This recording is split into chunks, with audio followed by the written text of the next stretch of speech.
Chers amis, c'est frère Franck qui vous parle depuis le centre missionnaire de Krefeld en Allemagne. Je vous salue tous dans le précieux nom de Jésus-Christ, notre Seigneur.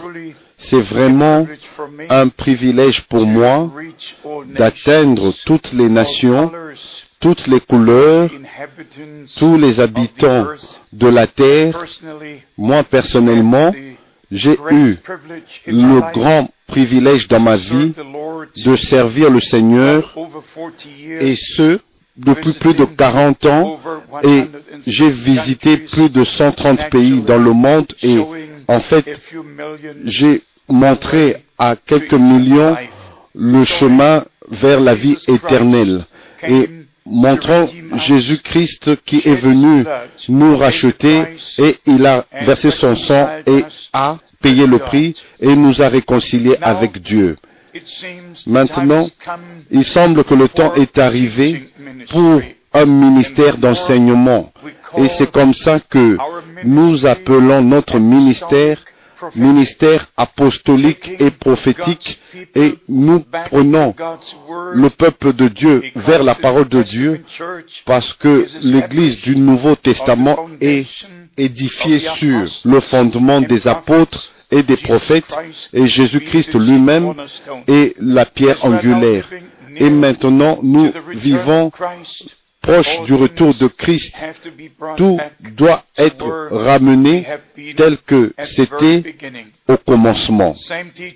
Les mêmes enseignements, les mêmes dons, les mêmes ministères, les mêmes fruits de l'Esprit, tout doit être restauré, et dans l'enseignement et dans la pratique.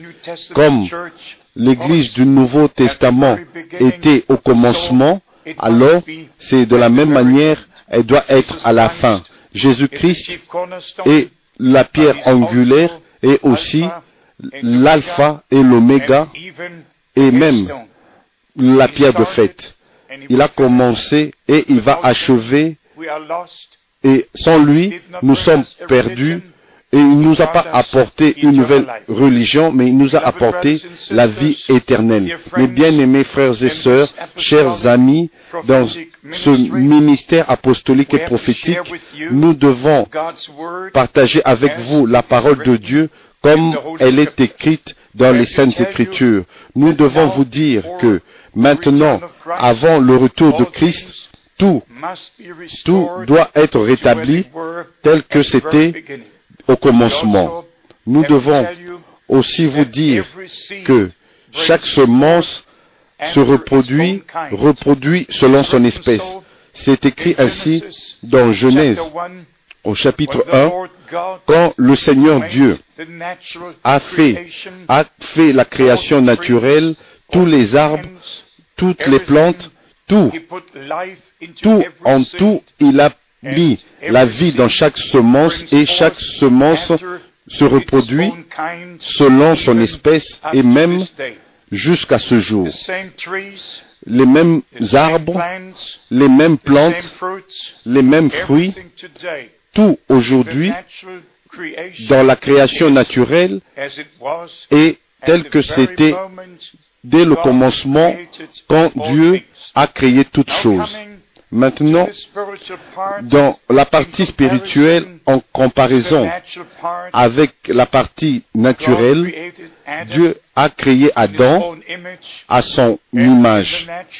Et dans le naturel, toute l'humanité vient d'Adam. Et nous sommes tous nés par la naissance naturelle dans ce monde. Et si vous regardez dans les différentes races sur les différents continents, chaque race, chaque tribu se reproduit selon son espèce. Les Européens reproduisent les Européens, les Asiatiques reproduisent les Asiatiques, les Africains reproduisent les Africains. Ça, c'est l'ordre divin de Dieu. Tout doit se reproduire selon son espèce. Et maintenant, quant à la partie la plus importante, qui est la partie spirituelle, en Christ, Jésus, notre Seigneur, Dieu a fait un nouveau commencement. Il était le premier-né et nous devons regarder la relation du Fils de Dieu dans le Nouveau Testament. Nous devons prendre la parole de Dieu comme c'était depuis le commencement, comme c'était promis au commencement, et c'est comme ça qu'elle est devenue réalité dans Christ Jésus, notre Seigneur. Et nous voyons que dans l'Ancien Testament, le Fils de Dieu fut promis, le salut était promis, la vie éternelle était promise, et la rédemption était promise, et quand le temps est arrivé, le Saint-Esprit a recouvert Marie, qui avait reçu la parole promise et l'a cru, et c'est comme ça que l'ange Gabriel lui a dit, ce qui naîtra de toi sera du Saint-Esprit. Alors nous comprenons que en Christ, en Jésus-Christ, le Fils de Dieu, le Tout-Puissant, a fait un nouveau commencement. Je vais juste vous lire quelques versets dans différents chapitres pour vous faire savoir, connaître ce que j'essaye de vous dire et partager avec vous. Dans le livre de Romains, au chapitre 8 et au verset 29 et au verset 30. Car ceux qu'il a connus d'avance, il les a aussi prédestinés à être semblables à l'image de son Fils, afin que son Fils soit le premier-né de beaucoup de frères. C'est une déclaration très importante, et la meilleure partie de cela, c'est vraiment vrai. Jésus-Christ, le premier-né. Et si nous sommes nés de nouveau, nous sommes fils et filles de Dieu, et nous serons dans la perfection et dans la réalisation du plan de Dieu, du salut, à son image et à sa ressemblance, comme lui, il est devenu à notre image et à notre ressemblance pour payer le prix pour notre rédemption. Et au verset 30, et ceux qu'il a prédestinés, il les a aussi appelés. Et ceux qu'il a appelés, il les a aussi justifiés. Et ceux qu'il a justifiés, il les a aussi glorifiés. Et ça continue au verset 31. Que dirons-nous donc à l'égard de ces choses? Si Dieu est pour nous, qui sera contre nous? Verset 31. Il doit avoir un commencement dans notre vie. D'une manière naturelle, nous sommes nés dans ce monde et nous sommes les enfants de la mort. Rien n'est plus certain, n'est plus sûr dans la vie que la mort. Et c'est comme ça que la mort est venue sur toute la race humaine. Alors le Fils de Dieu est venu. Il a payé le prix. Et il est mort pour nous, à notre place. Et c'est parce que en lui, il y avait la vie. Il a conquis, il a vaincu la mort et l'enfer et Satan. Et il est ressuscité au troisième jour.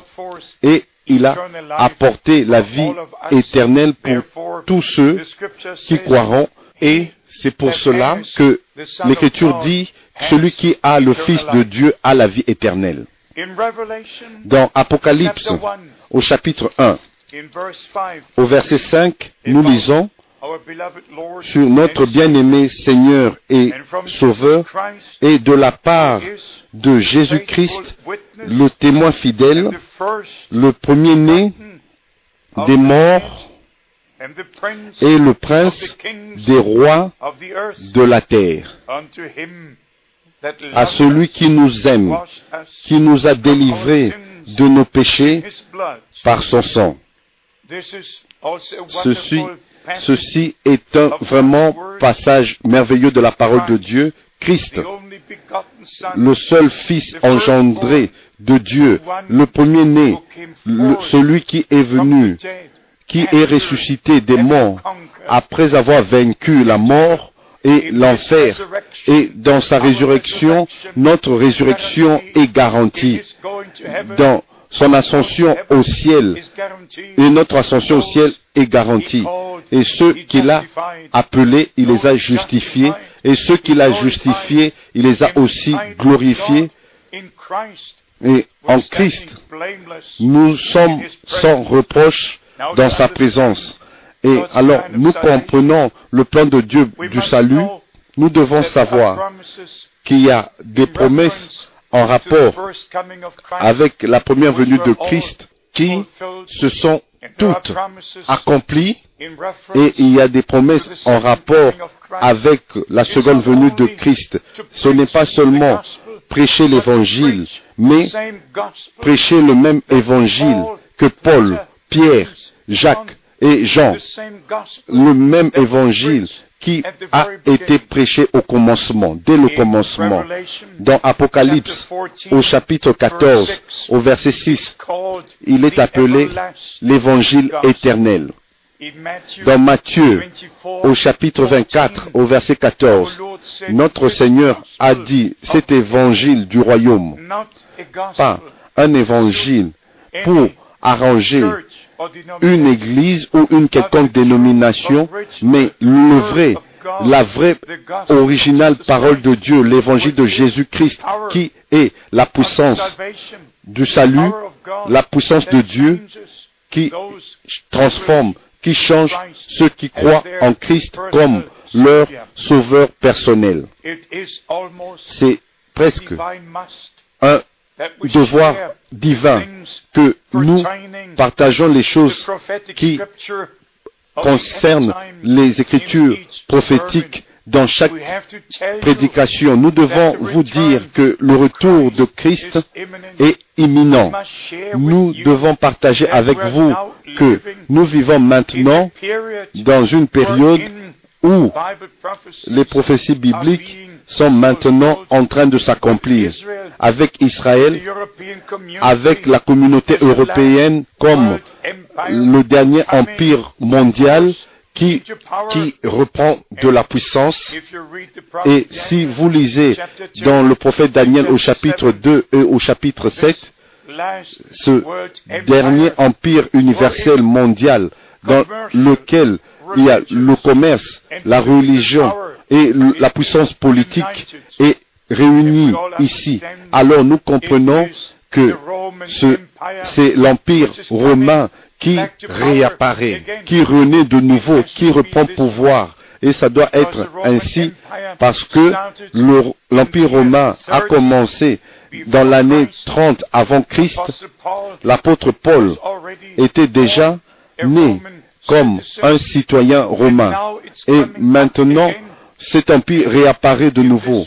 Et c'est de cette manière que les prophéties bibliques sont aussi en train de s'accomplir. Et les Écritures disent dans Daniel, au chapitre 2 et au chapitre 7, que ce dernier empire universel mondial va soumettre toute la terre. Et en ce temps-là, le Dieu du ciel va établir, le Dieu des cieux va établir son royaume, que ton royaume, ton règne vienne, que ta volonté soit faite sur la terre comme elle est faite au ciel.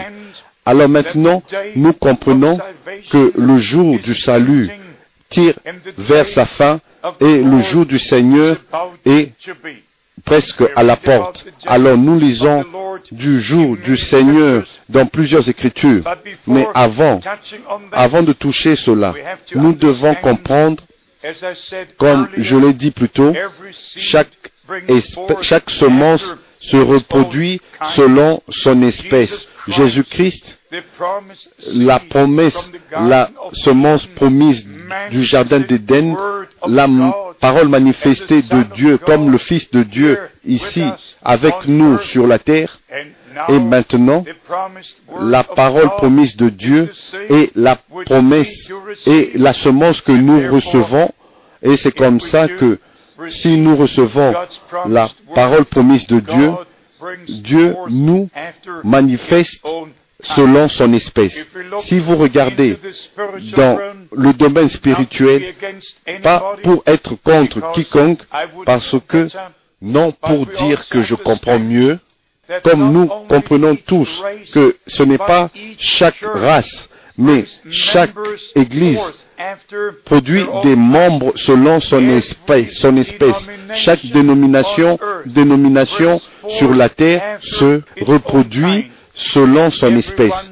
Et tous, nous pouvons lire l'histoire et nous avons eu des églises dénominationnelles différentes. Nous avons eu l'église romaine, l'église anglicane, l'église luthérienne et chaque église reproduit selon son espèce. Mais au milieu de toutes ces églises, Jésus-Christ proclame la parole puissante, moi je bâtirai mon église. Je rachète mon église, j'ai payé le prix pour mon église et maintenant je vais achever mon église pour le jour de mon retour. Alors nous comprenons que nous devons retourner au modèle biblique. Mais bien aimés, je ne suis pas contre une quelconque église. Que Dieu bénisse toutes les églises et tous ceux qui appartiennent à ces églises différentes. Mais aujourd'hui, nous ne sommes pas occupés avec une quelconque église. Mais si nous regardons dans l'histoire de l'église, il y a eu plusieurs divisions, plusieurs branches, plusieurs réveils et plusieurs nouveaux commencements. Alors, si nous regardons dans la parole de Dieu, il y a seulement une seule église du Dieu vivant. Et conformément à 1 Timothée chapitre 3 verset 15, l'église du Dieu vivant, qui est la colonne et l'appui de la vérité. Et nous devons retourner au même fondement, aux mêmes enseignements des apôtres et mes bien-aimés, comme Dieu a toujours utilisé des lèvres humaines pour parler et pour révéler ses mystères et ses secrets. Et ces mystères et ce secret ont toujours été révélés à ses serviteurs, les prophètes. Dieu a utilisé dans notre temps William Branham d'une manière spéciale. Je ne dois pas vous cacher ceci. Ceci est la chose la plus importante pour le peuple de Dieu de connaître aujourd'hui. Comme tous ceux qui ont écoutez, le message de Jean-Baptiste furent préparés pour rencontrer le Seigneur Jésus-Christ. Alors maintenant, un message parcourt la terre qui sera seulement entendu par ceux qui appartiennent à l'Église épouse, qui reçoivent la parole promise de Dieu dans leur cœur, qui croient Dieu et croit Dieu en ce temps. Comme Jean-Baptiste fut envoyé en ce temps-là pour préparer la première venue de Christ, pour préparer le chemin, alors William Branham fut aussi envoyé, l'homme de Dieu, pour préparer la seconde venue de Christ, en fait pour nous rétablir et nous ramener au commencement, aux enseignements bibliques véritables sur la divinité, sur le baptême d'eau, sur le baptême du Saint-Esprit, le repas du Seigneur, et toutes les doctrines bibliques devaient être restaurées, comme le prophète Élie, conformément à 1 Roi au chapitre 18, a pris les 12 pierres selon le nombre des 12 tribus d'Israël. Alors maintenant, dans le ministère d'Élie d'aujourd'hui, les enseignements des 12 apôtres doivent être placés de nouveau tels que c'était au commencement.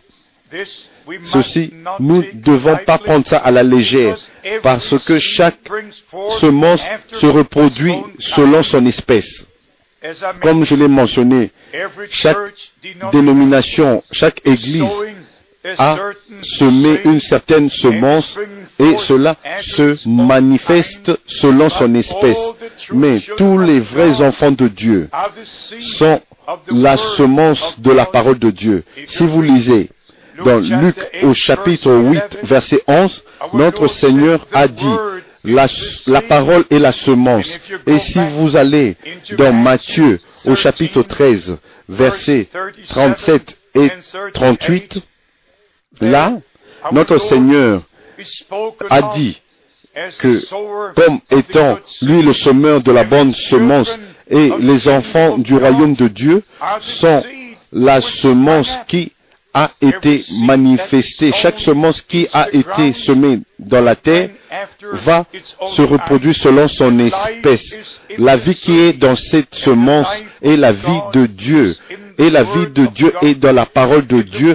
Et si la parole de Dieu est semée dans notre âme, alors c'est comme ça que le Saint-Esprit viendra sur nous et va manifester cette vie qui est dans la parole de Dieu. Et c'est comme ça que nous sommes nés de nouveau par la semence de la parole de Dieu. Comme c'est écrit dans Jacques au chapitre 1 au verset 18 et aussi dans 1 Pierre au chapitre 1 verset 23. Maintenant, venons finalement à notre point.